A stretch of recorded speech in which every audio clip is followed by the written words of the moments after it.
Assalamualaikum warahmatullahi wabarakatuh. Selamat bertemu kembali dengan saya Sugeng Haryadi, dosen Prodi Akuntansi STI Malang Busiswara. Pada episode kali ini saya akan mengangkat pengetahuan sederhana tentang kecerdasan emosional atau emotional intelligence. Latar belakang video ini banyak pelaku UMKM, pimpinan perusahaan yang tidak mengetahui apa itu kecerdasan emosional ini, sehingga saya sedikit melakukan sharing tentang hal tersebut. Nah, apa itu kecerdasan emosional? Silahkan ikuti episode ini.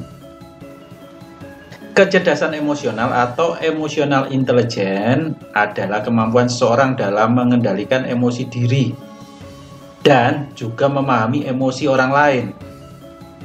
Kecerdasan emosional ini penting untuk membuat kita mampu mengontrol emosi yang pada akhirnya juga mempengaruhi pikiran dan perilaku kita pada orang lain.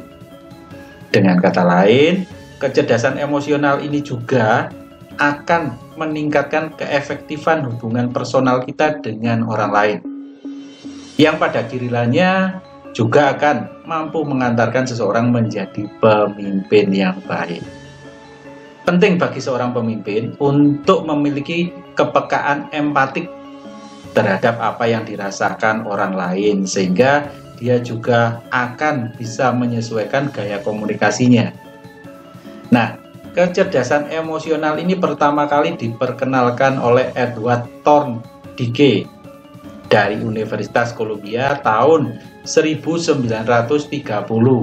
Istilah pertama kali yang digunakan adalah kecerdasan sosial atau social intelligence, yang didefinisikan sebagai kecerdasan seorang dalam mengelola hubungan sosial dengan orang lain. Nah, kata emotional intelligence atau kecerdasan emosional itu sendiri pertama kali diperkenalkan oleh Wayne Payne pada tahun 1985 dengan istilah baru menggantikan social intelligence. Paling tidak ada 3 pendekatan untuk menjelaskan konsep kecerdasan emosional ini, yaitu yang pertama, ability model, yang dikenalkan oleh Peter Salovey dan John Mayer, yang berpendapat bahwa kecerdasan emosional adalah sesuatu keterampilan atau skill yang bisa dilatih. Tapi pendapat kedua ini bertentangan, yaitu model trait atau trait model. Nah, pendapat lain disampaikan juga oleh Petrides yang mengatakan bahwa kecerdasan emosional bukan seperti keterampilan yang bisa dibentuk, tetapi lebih pada karakter seseorang ini yang lebih dikenal dengan trait model ini. Kemudian pendekatan ketiga, pendekatan motivation model. Model ini dikenalkan oleh Daniel Goleman dalam bukunya yang berjudul Emotional Intelligence, yang menekankan kombinasi antara ability model dan trait model, bahwa kecerdasan emosional adalah gabungan antara keterampilan dan karakter. Jadi betul ada komponen yang sifatnya itu bawaan karakter seseorang, tetapi juga banyak komponen lain yang bisa dilatih juga. Daniel Goleman memperkenalkan 5 komponen utama kecerdasan emosional. Yang pertama itu adalah self-awareness atau kesadaran diri untuk mengenali dan memahami berbagai tipe mood emosi yang dirasakan seseorang. Yang kedua, self-regulation atau kemampuan dalam mengendalikan emosi. Tidak terlalu reaktif menghadapi masalah yang datang, bagaimana kita bisa berpikir sebelum berbicara ataupun bertindak.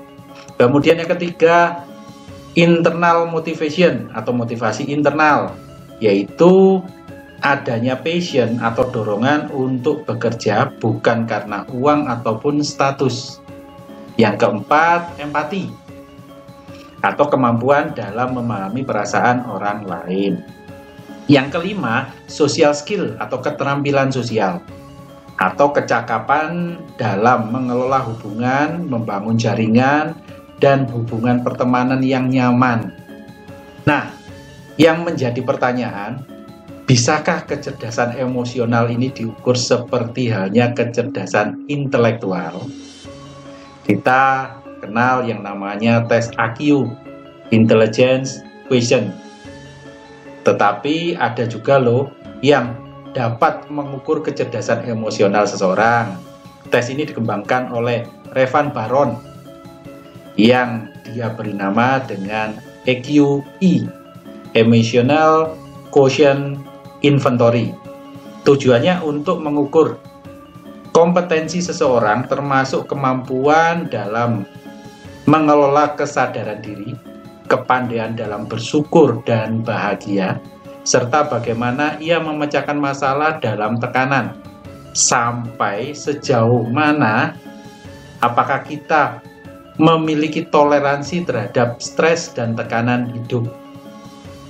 Nah, konsep kecerdasan emosional ini bukan juga tanpa masalah, tetapi begitu banyak orang yang mementingkan kecerdasan emosional ini sampai membuat orang belajar untuk memanipulasi emosinya sendiri untuk mendapatkan skor yang baik tentunya.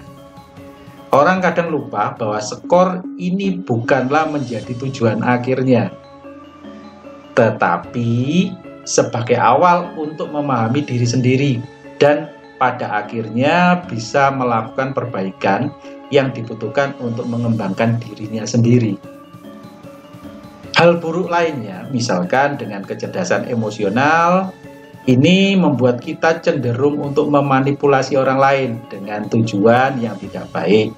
Misalkan ada seorang yang memiliki kemampuan sosial yang baik, namun justru menggunakan kemampuan tersebut untuk menipu orang lain.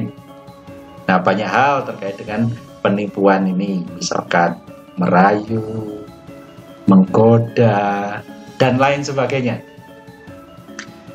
Nah, selain kita membahas kecerdasan emosional, mungkin ada baiknya juga kita membahas tipe kecerdasan yang lain. Howard Gardner dari Universitas Harvard pada tahun 1970 memperkenalkan setidaknya ada 9 tipe kecerdasan yang dimiliki oleh manusia. Yaitu yang pertama, kecerdasan dalam berlogika atau logical intelligence. Ini terkait dengan kecerdasan dalam hitung-menghitung. Yang kedua, kecerdasan interpersonal atau interpersonal intelligence.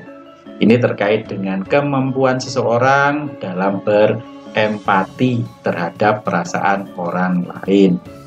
Kemudian yang ketiga, ini adalah kecerdasan intrapersonal atau intrapersonal intelligence. Ini terkait dengan kemampuan seseorang dalam memahami dirinya sendiri, apa yang kita rasakan dan apa yang kita inginkan.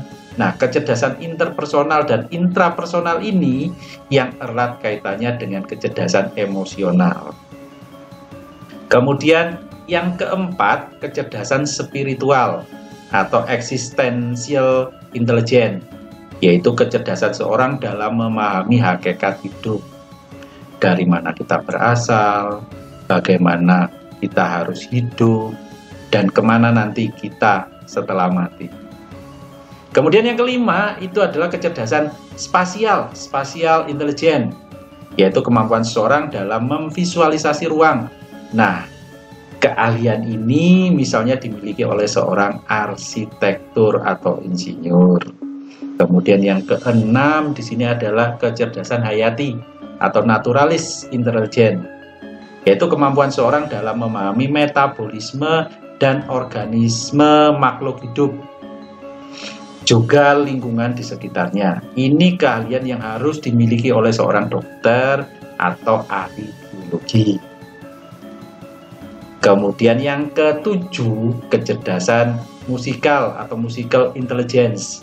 Ini terkait dengan kecerdasan untuk memahami pola nada, irama, termasuk spacing, passing, warna suara, Tentunya kecerdasan ini harus dimiliki oleh seorang musisi ataupun penyanyi.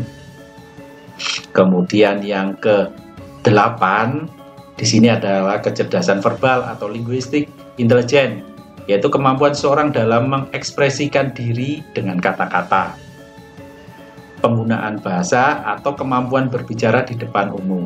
Kemudian yang terakhir atau ke-9, kecerdasan fisik atau bodily kinesthetic intelligence, yaitu kemampuan seorang dalam mengkoordinasi gerakan tubuh yang kuat dan cepat.